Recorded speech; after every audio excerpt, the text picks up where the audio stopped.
it's Samaje back here with another video. Today we're about to be watching This Is Why the Boondocks Failed. I mean, there's like reasons, probably like obviously you guys already probably know. Granddad John Witherspoon passed away. And plain out obvious, shit they did back on the Boondocks would not fly in this day and age. It would not fly in this day and age because people are too sensitive to like subjects, and they were saying a lot of stuff back then. But let's get into the reasons. I'm pretty sure some of those are going to be in here. There is a very close similarity between Hollywood and politics. The right wing knows it, the left wing does not. I sell angry black politics to 20 million white people a day. I wonder what happens if you just take the politics that mainstream America hates and put it in a really cute package. How do they handle it?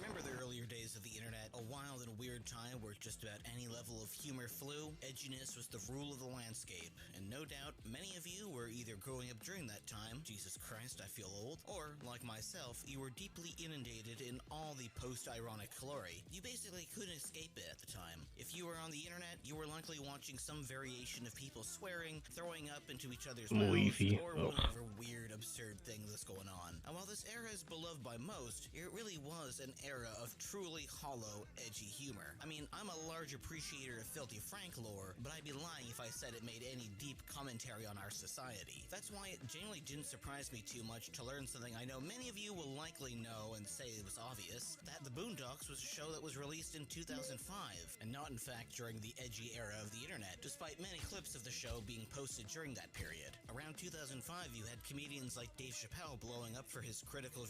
Oh yeah, I feel like it got popular around like, I think 2008 probably, where they shot it to Adult Swim, but who knows.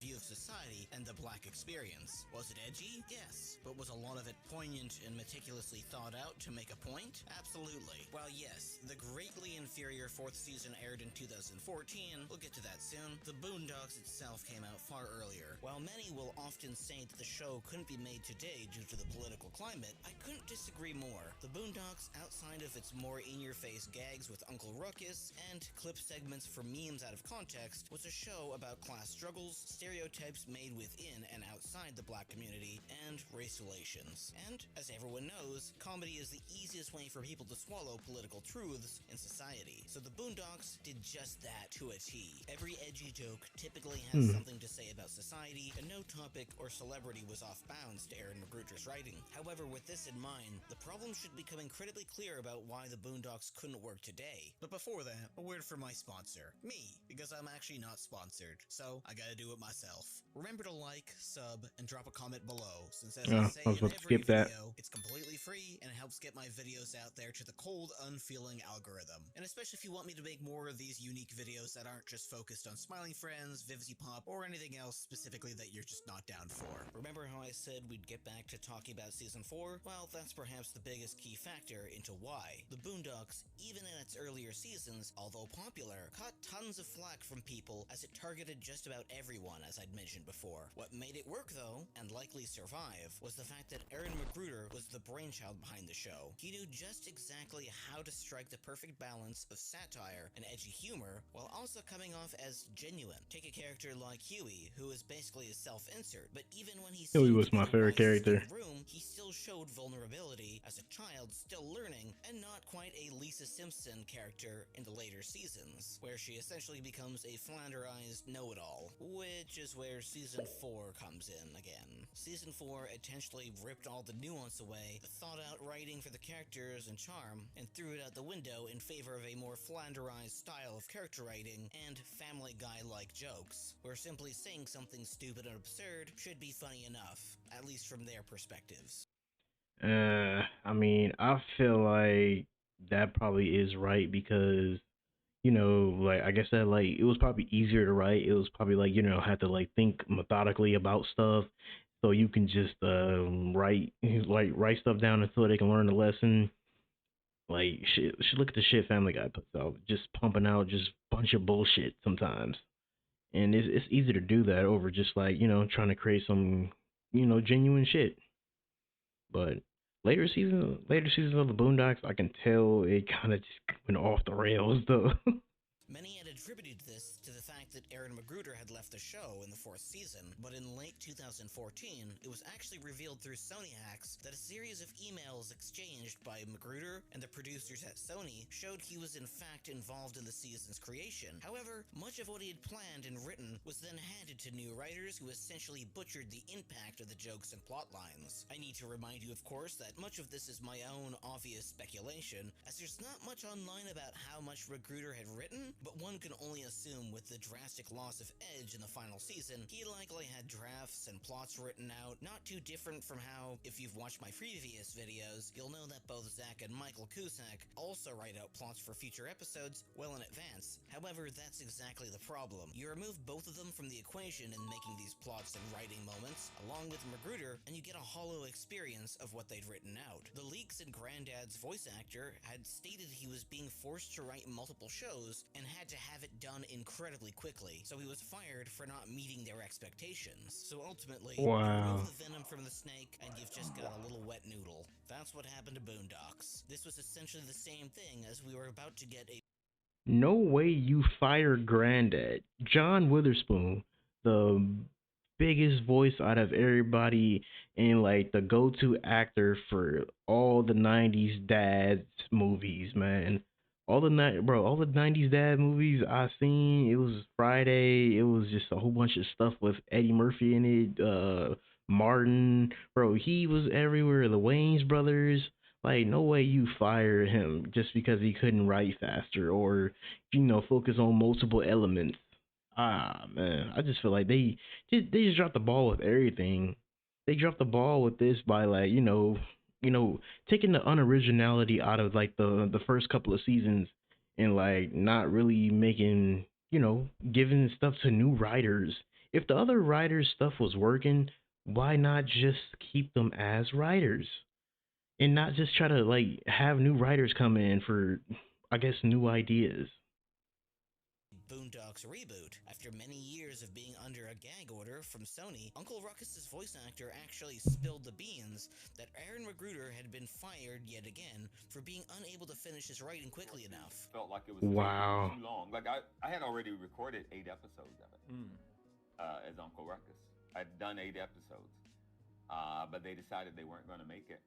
They thought it was taking too long to get made. And while many of you probably are familiar with John Kay and how he took far too long to get his work done for shows like Ren and Stimpy, among other things, I think there is a little more nuance to speculate about this show's cancellation and the fact that it was taking too long to write for Aaron. Think back to what happened to Dave Chappelle before taking his break from comedy and traveling to Africa. When his humor was being laughed at for all the wrong reasons, with, as Dave Chappelle put it, white people laughing at him a little bit too hard uncomfortably, as if the jokes went completely over their heads, and the face value edge was what they found the most funny. Dave Chappelle at the time had to step out as he felt like he was perpetuating certain issues by doing his comedy stand-up. So when you really look back at things, how do you think someone like Aaron McGruder would feel writing a show as socially biting as the Boondocks? Why do they want you to see certain things?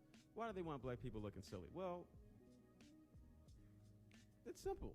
Yes, it has some silly moments, but overall it was never a series meant to make black people the butt of the joke. It was always society at large. Now again, I have to repeat, this is my own speculation, but I can only assume with the current political climate, he felt the necessity to take his time with crafting the right jokes that in no way could be misinterpreted as a slight at his own culture and people. As a writer myself with perhaps not even 2% of his writing capabilities, I can only imagine the level of mental strain he had to not only improve on the fourth Nigga, season Payne was that left Chris. many disappointed, but to also remain as edgy as he was in the 2000s. Go too far with the safety of season 4, and everyone hates you for being far too weak. But go too far, and you end up what the Uncle Ruckus movie was likely going to be. Which, by the way, in case you didn't know, that was also going to be a thing at a time, and as much as I love the idea of keeping this amazing voice actor doing his shtick, it was essentially a doomed project from the beginning. As much as I and others loved Uncle Ruckus, if you remove the entire cast that helped bounce off his racist shtick, the movie would have just been painfully edgy for the sake of edginess. Characters like Huey and Riley that were to be written off helped.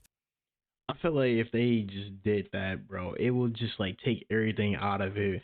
It would just be making like black people just the butt of the joke, honestly. If they even did that, like as much as I like Uncle Ruckus, bro, like it felt better when all the characters, kind of put that nigga in his place.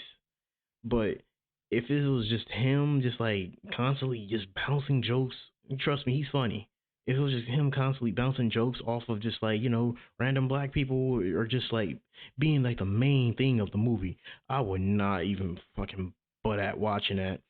I mean, niggas would probably take those clips and put them on Instagram or whatever, TikTok and shit, but I feel like that wouldn't work. Balance out Uncle Ruckus's blatant racism, turning his self-hatred and offensive rhetoric into biting commentary on racism and internalized oppression. A live-action adaptation, especially one focused solely on Ruckus, risked losing the humor and social critique that defined the Boondocks, potentially reinforcing stereotypes it once lampooned. Ultimately, although I am sad that the Boondocks reboot was never brought to life, had it fallen into the hands of other writers less talented like Season 4, I'm afraid the show would have been yet another lame duck. Perhaps it's ultimately better that we just didn't get anything. We still have those first 3 seasons, as they still stand the testament of time being posted all over the internet to this very day, with many not realizing it aired 2 decades ago. Yeah, sink that in for a moment. And on top 20 of that, years ago it is crazy. also just feel wrong to continue the show while the heart and soul of the series, Granddad, was gone. Granddad, what do you do when you can't do nothing,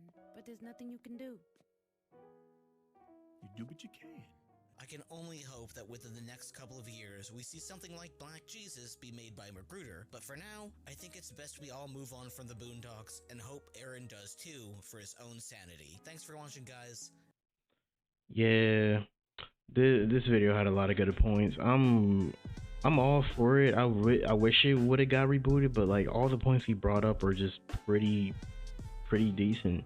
I mean, his son JD said he would do his voice, and I think that he does like a great impression of Granddad, but it still wouldn't feel the same because like Granddad was like the heart and soul of the whole damn thing. And Aaron Magruder, I hope I said his name right, but Aaron, I hope he kind of just lets it go and just don't go with Sony again, don't go with anybody else, and just like keep the show for what it is, a classic. But if you guys like that reaction and want to see more, like and subscribe. That helps you get in the algorithm like he said. But let's go. I'll catch you guys later.